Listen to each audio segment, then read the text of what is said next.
তো বন্ধুরা এখন কিন্তু বর্তমানে যে এই এসআইআরের জন্য যে ইনফরমেশন ফর্ম কিন্তু বিএলও বাড়ি বাড়ি কিন্তু দিয়ে গেছে।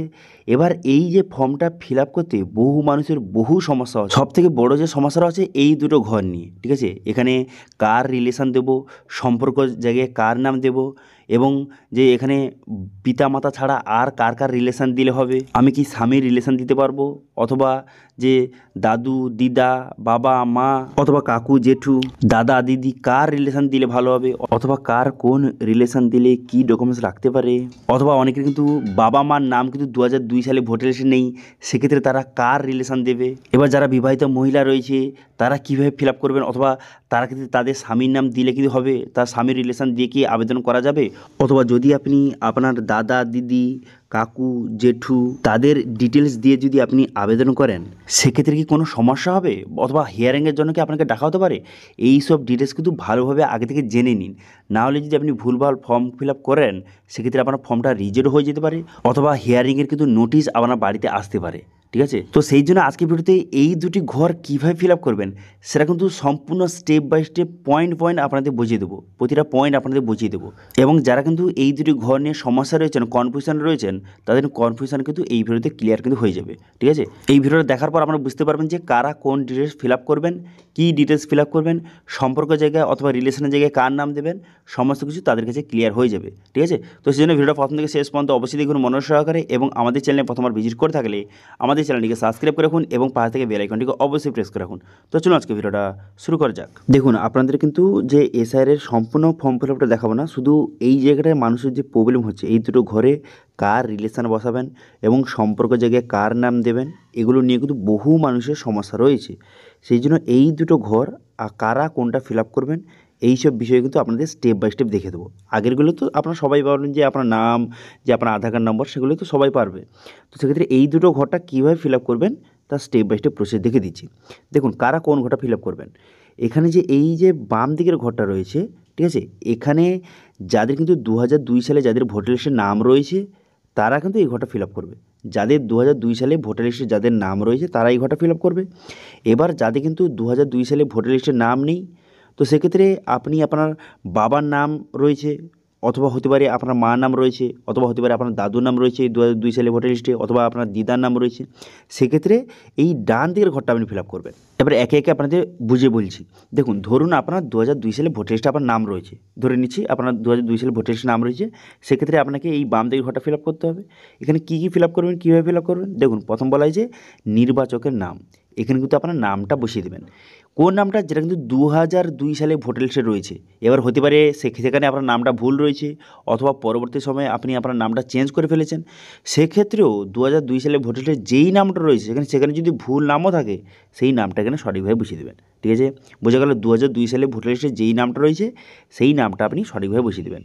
ওকে, এরপর এখানে বলা হয়েছে যে এপিক নাম্বার, অর্থাৎ যে ভোটার কার্ডের নাম্বার। এবার 2002 সালে ভোটার লিস্ট আপনি ওপেন করবেন, সেখানে যেই নাম্বারটা লেখা রয়েছে সেই নাম্বারটা আপনি সঠিক বসিয়ে দেবেন। হতে পারে এখন আপনার ভোটার কার্ড নাম্বারটা চেঞ্জ হয়ে গেছে, ঠিক আছে, কিন্তু আপনি 2002 সালে ভোটার লিস্টে যেই নাম্বারটা রয়েছে সেই নাম্বারটা এখানে বসিয়ে দেবেন। আগে যে আপনারা জানেন যে আগে ভোটার কার্ডের নাম্বার WB দিয়ে শুরু হতো, WB তারপরে স্ল্যাশ এরকম দিয়ে শুরু হতো। এবার এখন কিন্তু যে ভোটার কার্ড নাম্বারটা চেঞ্জ হয়ে গেছে, তো সেক্ষেত্রেও আপনি সেই WB সেই নাম্বারটা এখানে বসাবেন, যেটা কিন্তু 2002 সালে ভোটার লিস্টে যেই নাম্বারটা লেখা রয়েছে সেই নাম্বারটা বসাবেন। এবার অনেকে বলছে যে আমার কিন্তু 2002 সালে ভোটার লিস্টে নাম রয়েছে, আমার নাম রয়েছে, বাবার নাম লেখা রয়েছে, কিন্তু ভোটার নাম্বার জায়গায় ফাঁকা রয়েছে। তো সেক্ষেত্রে কিন্তু আপনি ভোটার নাম্বার জায়গায় ফাঁকাই রাখবেন। ঠিক আছে, এবার আত্মীয়র নাম, এবার 2002 সালে ভোটার লিস্টে কার নাম লেখা আছে দেখবেন আপনি, যদি আপনার বাবার নামে লেখা থাকে সম্পর্কিত ব্যক্তির নাম, তো সেক্ষেত্রে কিন্তু সেই নামটাকে সঠিক বসিয়ে দেবেন। ঠিক আছে, আত্মীয় নেমের জায়গায় কোন নামটা রয়েছে সেটা বসিয়ে দেবেন, সেখানে যদি ভুল নামও থাকে সেই নামটা আপনি সঠিকভাবে বসিয়ে দেবেন। ঠিক আছে, সেখানে চেক করবেন যে আপনার নাম লেখা রয়েছে এবং সম্পর্কিত ব্যক্তির নামের জায়গায় কার নাম রয়েছে, যদি বাবার নামে লেখা থাকে তো বাবার নাম লিখবেন। এবার মহিলাদের ক্ষেত্রে অনেকের কিন্তু স্বামীর নাম লেখা রয়েছে, সেক্ষেত্রে স্বামীর নাম তারা লিখবেন। ঠিক আছে, এবার সম্পর্কের জায়গায় সেখানে সম্পর্ক কিন্তু লেখা রয়েছে, কী সম্পর্ক, পিতা হতে পারে, অথবা হতে পারে স্বামী হতে পারে, যে হতে পারে, সেটা কিন্তু লেখা রয়েছে, সেই সম্পর্কটাকে লিখে দেবেন। ঠিক আছে, তো সেক্ষেত্রে আপনার 2002 সালে ভোটার লিস্টে আপনার নাম রয়েছে, সেখানে যার যার ডিটেলস যেমন রয়েছে তেমন কিন্তু আপনাকে এখানে বসাতে হবে। ওকে, বোঝা গেল। সেখানে যদি কোনো রকম সম্পর্ক ভুল লেখা থাকে অথবা যদি নামের স্পেলিং ভুলও থেকে থাকে সেটাই কিন্তু আপনি বসাবেন, ঠিক আছে, বোঝা গেল। এরপর জেলার নাম, এবার জেলার নামটা আপনি বসিয়ে দেবেন, তারপরে আপনি রাজ্যের নামটা বসিয়ে দেবেন, ঠিক আছে, জেলার নাম তো রাজ্যের নাম বসিয়ে দেবেন।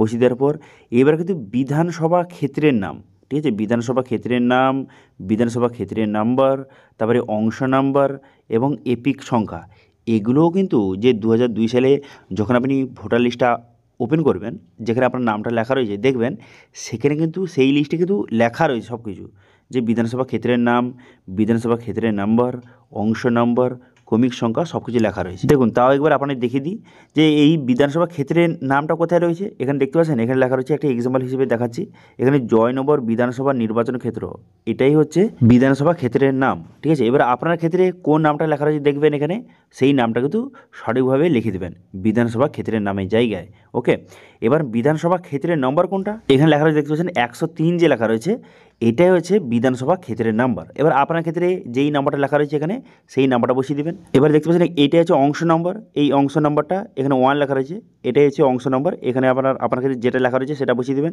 এবং এখানে ক্রমিক সংখ্যা কোনটা, এই যে ভাগ নম্বর লেখা রয়েছে দেখতে পাচ্ছেন 1 2 3 4 5 6 এরকম লেখা রয়েছে। এবার আপনার নামের সোজা যেই নাম্বারটা লেখা রয়েছে সেটাই হলো আপনার ক্রমিক সংখ্যা, সেটা আপনি সঠিকভাবে বসিয়ে দেবেন, ঠিক আছে, বোঝা গেল। তো এইভাবে যাদের কিন্তু 2002 সালে ভোটার লিস্টে যাদের নাম রয়েছে তারা কিন্তু এইভাবে ফর্ম ফিল আপটা করবে, তারা কিন্তু এই বাম দিকের ঘরটা এরকম কিন্তু ফিল আপ করতে হবে। তখন কিন্তু আপনাকে ডান দিকের ঘর কিন্তু আর ফিল আপ করতে হবে না, শুধুমাত্র বাম দিকের ঘরটা তারা এইরকম ফিল আপ করে দেবে, ঠিক আছে, হয়ে গেল। যাদের 2002 সালে ভোটার লিস্টে যাদের নাম রয়েছে তারা এইভাবে করবেন।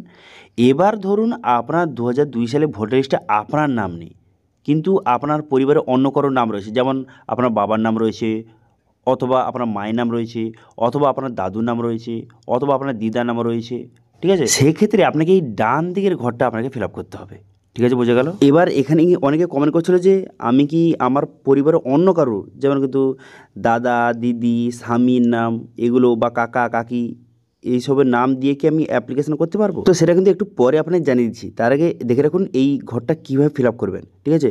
আপনার হয় বাবা অথবা মা অথবা দাদু দিদার সম্পর্ক দিয়ে কীভাবে ফিল আপ করবেন সেটা আপনি দেখে রাখুন। তারপরে আপনাকে বলে দিচ্ছি যে স্বামীর নাম অথবা কাকা কাকি দাদা দিদি এইসব নাম দিয়ে হবে কি না। ধরুন আপনার বাবার সম্পর্ক দিয়ে করতে চান, ঠিক আছে, আপনার নাম 2002 সালে নেই, কিন্তু আপনার বাবার নাম 2002 সালে ভোটার লিস্টে রয়েছে, সেক্ষেত্রে আপনি কী করবেন দেখুন, সেক্ষেত্রে কিন্তু এই ডান দিকের ঘরটা আপনাকে ফিল আপ করতে হবে, ঠিক আছে। তো এবারে আপনি কী করবেন, এই নামের জায়গায়, এবার নামের জায়গায় কার নাম বসাবেন, যেহেতু আপনার বাবার নাম 2002 সালে ভোটার লিস্টে রয়েছে সেক্ষেত্রে এই নামের জায়গায় আপনার বাবার নামটা সঠিকভাবে বসিয়ে দেবেন। এবার সেই 2002 সালে ভোটার লিস্টে আপনার বাবার নাম রয়েছে কিন্তু সেখানে নামটা ভুল রয়েছে, স্পেলিং মিস্টেক রয়েছে, তাও কিন্তু সেই ভুল নামটাই কিন্তু এখানে সঠিকভাবে বসিয়ে দেবেন, ঠিক আছে, ভুল নামটা কিন্তু এখানে বসিয়ে দিতে হবে। 2002 সালে ভোটার লিস্টে যেই নামটা রয়েছে সেই নামটা এখানে কিন্তু আপনাকে বসিয়ে দিতে হবে। তারপর আপনি কী করবেন, যে এপিক নাম্বার অর্থাৎ যে ভোটার কার্ড নাম্বারটা, ঠিক আছে, এবার 2002 সালে যে আপনার বাবার যে ভোটার লিস্টে নামটা দেখবেন সেখানে এপিক নাম্বার অর্থাৎ ভোটার কার্ড নাম্বারটা কী লেখা রয়েছে সেই নাম্বারটা বসিয়ে দেবেন। এবার হতে পারে এখন ভোটার কার্ড নাম্বারটা চেঞ্জ হয়ে গেছে, কিন্তু আপনাকে সেই আগের সেই নাম্বারটা কিন্তু বসাতে হবে। এখন চেঞ্জ হয়ে গেছে কোনো সমস্যা নেই, কিন্তু আপনাকে সেই আগের নাম্বারটা বসাতে হবে, যেটা কিন্তু 2002 সালে ভোটার লিস্টে যেই নাম্বারটা রয়েছে সেই নাম্বারটা হুবহু এখানে বসিয়ে দেবেন, ঠিক আছে।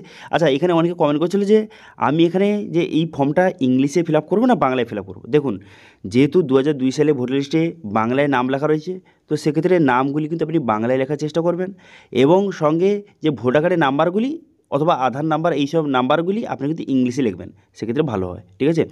তারপরে এখানে এপিক নাম্বার লেখা দেওয়ার পর তারপরে আত্মীয় নেমের জায়গায় সেখানে কী নামে লেখা রয়েছে দেখবেন, আপনার বাবার যে ভোটার লিস্টটা বার করবেন সাইডে রাখবেন, ফর্ম ফিল আপের সময় ভোটার লিস্টটা পাশে সাইডে রাখবেন, তারপরে সেখানে দেখবেন যে আত্মীয় নেমের জায়গায় কী নাম রয়েছে অর্থাৎ যে সম্পর্কিত ব্যক্তির নাম সেখানে কী নাম লেখা রয়েছে সেই নামটা কিন্তু এখানে বসিয়ে দিতে হবে। এবার সেখানে যদি আপনার দাদুর নামে লেখা থাকে সেক্ষেত্রে এখানে আপনার দাদুর নামটা বসিয়ে দেবেন, ঠিক আছে। বসিয়ে দেওয়ার পর এবার কিন্তু সম্পর্ক, এবার এখানে সম্পর্কটা কী লিখবেন দেখুন, এখানে কিন্তু বলতে চাওয়া হয়েছে যে আপনি এখানে কার নামটা বসাচ্ছেন। যেহেতু এখানে যদি আপনি আপনার বাবার ডিটেলসটা সাবমিট করেন সেক্ষেত্রে সম্পর্ক জায়গায় আপনি পিতা লিখবেন, কারণ এখানে এই যে ঘরটায় আপনি আপনার বাবার ডিটেলসটা সাবমিট করছেন, ঠিক আছে, সে আপনার কী হয় পিতা হয়, সেক্ষেত্রে সম্পর্কের জায়গায় পিতা লিখবেন। এবার যদি এই ঘরটা যদি আপনার মায়ের ডিটেলস সাবমিট করে থাকেন, ঠিক আছে, আপনার বাবার নাম নেই, 2002 সালে আপনার বাবার নাম ভোটার লিস্টে আপনার বাবার নাম নেই কিন্তু মায়ের নাম রয়েছে, সেক্ষেত্রে মায়ের সম্পর্ক দিয়ে আপনাকে আবেদন করতে হবে। সেক্ষেত্রে নামের জায়গায় আপনার মার নাম লিখবেন। সেক্ষেত্রে সম্পর্কের জায়গায় সে আপনার কী হয়, আপনি কার ডিটেলসটা সাবমিট করছেন, আপনার মায়ের ডিটেলস, সেক্ষেত্রে সম্পর্কের জায়গায় মাতা লিখে দেবেন, ঠিক আছে। অথবা যদি আপনি আপনার দাদুর ডিটেলস এখানে এই ঘরটা সাবমিট করেন, এই ঘরটা ফিল আপ করেন, সেক্ষেত্রে সম্পর্ক জায়গায় ঠাকুরদা লিখবেন। যদি আপনার যে ঠাকুরমার ডিটেলস এখানে সাবমিট করেন, সেক্ষেত্রে সম্পর্ক জায়গায় ঠাকুরমা লিখে দেবেন, ঠিক আছে। অর্থাৎ এই যে ডান দিকের ঘরটা যার ডিটেলসটা সাবমিট করছেন তার সঙ্গে আপনার সম্পর্কটা কী সেটা কিন্তু এখানে লিখে দিতে হবে সম্পর্ক জায়গায়। তবে একবার কিন্তু বিএলওকে জিজ্ঞাসা করে নেবেন এখানে সম্পর্কের জায়গায় কী লিখতে হবে, যে আত্মীয়র যার ডিটেলসটা এখানে এই ঘরটায় সাবমিট করছেন তার সঙ্গে আত্মীয়র কী সম্পর্ক সেই সম্পর্ক লিখতে বলেছে, না আপনার সঙ্গে কী সম্পর্ক সেই সম্পর্ক এখানে লিখতে বলছে, সেটা কিন্তু একবার জেনে নেবেন। দেখুন আপনার এলাকায় বিএলওর কথা কিন্তু শেষ কথা, ঠিক আছে। সেক্ষেত্রে আপনার বিএলও যেহেতু ম্যাপিং করবে সেক্ষেত্রে কিন্তু বিএলও যেটা বলবে সেটা করবেন, ঠিক আছে। আচ্ছা, এখানে অনেক কমেন্ট করেছিল যে আমি কি যে দাদা দিদি কাকু জেঠু এইসব সম্পর্ক দিয়ে কি আবেদন করতে পারবো? দেখুন এখানে কিন্তু বর্তমান নির্বাচন কমিশন থেকে যেটা জানানো হচ্ছে সেটা হচ্ছে বাবা মা এবং দাদু দিদা এই 4টির সম্পর্কের কথা বলা হয়েছে। এবার যদি আপনি এর বাইরে সম্পর্ক দেন, যেমন আপনার দাদা দিদি কাকু জেঠু তাদের ডিটেলস যদি দিয়ে আপনি এখানে অ্যাপ্লিকেশন করেন, সেক্ষেত্রে কিন্তু ফর্মটা রিজেক্ট হবে না, কিন্তু আপনাকে যে হিয়ারিংয়ের জন্য ডাকতে পারে, ঠিক আছে। যে আপনাকে সম্পর্কটা প্রমাণ তো করতে হবে, সেক্ষেত্রে যে বংশধর তালিকা অথবা অন্য কোনো ডকুমেন্টস দিয়ে আপনাকে বোঝাতে হবে যে কী সম্পর্ক অথবা কেন দিয়েছেন, অথবা আপনার যে বাবা মা অথবা দাদু দিদার নাম নেই কেন, এইসব ডিটেলস কিন্তু তাকে বোঝাতে হবে, ঠিক আছে। সেক্ষেত্রে ফর্মটা ফিল আপ করে জমা দেওয়ার পর আপনাকে যে হিয়ারিংয়ের জন্য কিন্তু ডাকা হতে পারে, ঠিক আছে।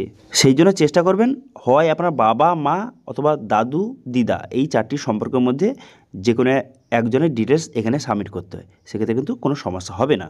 ওকে, বোঝা গেল, ক্লিয়ার? তবে এখানে একটা কথা বললে কি, যারা কিন্তু মহিলারা আবেদন করছেন তাদের কিন্তু স্বামীর ডিটেলস দিলে কিন্তু হবে না, কোনো মতেই হবে না, ফর্মটা রিজেক্ট কিন্তু হয়ে যাবে। তো তাদের কার ডিটেলস দিতে হবে, তাদের কিন্তু বাপের বাড়ির ডিটেলস দিতে হবে, ঠিক আছে। হয় বাপের বাড়ির আপনার যে বাবার ডিটেলস দিতে পারেন, অথবা আপনার মায়ের ডিটেলস, অথবা দাদু দিদা আপনি তাদের ডিটেলস কিন্তু সাবমিট করতে পারেন। কিন্তু আপনার স্বামীর ডিটেলস দিলে কিন্তু হবে না, কোনো মতেই হবে না, কারণ তার সঙ্গে আপনার কোনো রকম রক্তের সম্পর্ক নেই।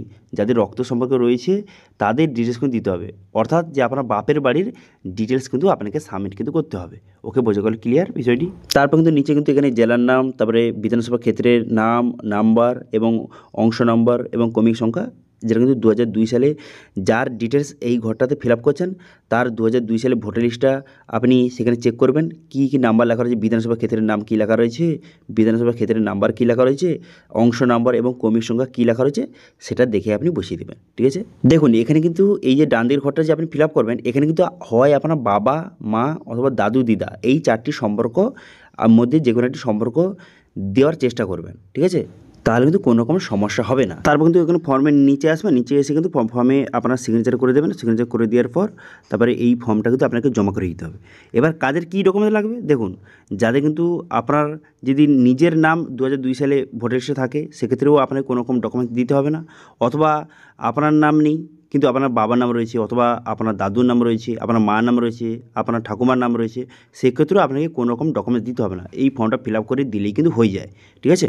কিন্তু আপনার নাম 2002 সালে ভোটার লিস্টে নেই, আপনার বাবার নাম নেই, মার নাম নেই, দাদুর নাম নেই এবং ঠাকুমার নাম কারুর নাম নেই, বংশে কারুর নাম নেই, সেক্ষেত্রে কিন্তু এই যে 11টি ডকুমেন্টসের কথা বলা হয়েছে এই ডকুমেন্টসের মধ্যে যে কোনো ডকুমেন্টস এই ফর্মের সঙ্গে অ্যাটাচ করে আপনাকে জমা দিতে হবে, ঠিক আছে। আচ্ছা, আমাদের ওয়েবসাইটে কিন্তু যে 2002 সালে কীভাবে ভোটার লিস্ট ডাউনলোড করবেন এবং কী কী ডকুমেন্টস লাগবে তার সমস্ত ডিটেলস কিন্তু আমাদের ওয়েবসাইটে দেওয়া রয়েছে, তাহলে কিন্তু ভিডিও ডেসক্রিপশনে প্রোভাইড করে দিয়েছি, সেখান থেকে গিয়ে আপনি 2002 সালে ভোটার লিস্ট এবং সমস্ত কিছু ইনফরমেশান সেখান থেকে চেক করতে পারেন, ঠিক আছে। তো আশা করি বুঝতে পারলেন যে এই যে বর্তমানে এই দুটো ঘর আপনারা কীভাবে ফিল আপ করবেন, যাদের মধ্যে কনফিউশন ছিল কারা কোন ডিটেলস ফিল আপ করবেন সেটা কিন্তু সম্পূর্ণ আপনাদের বুঝিয়ে দিলাম।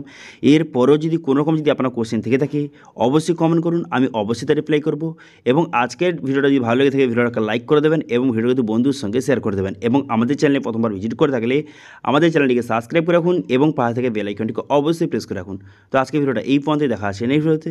Thank you.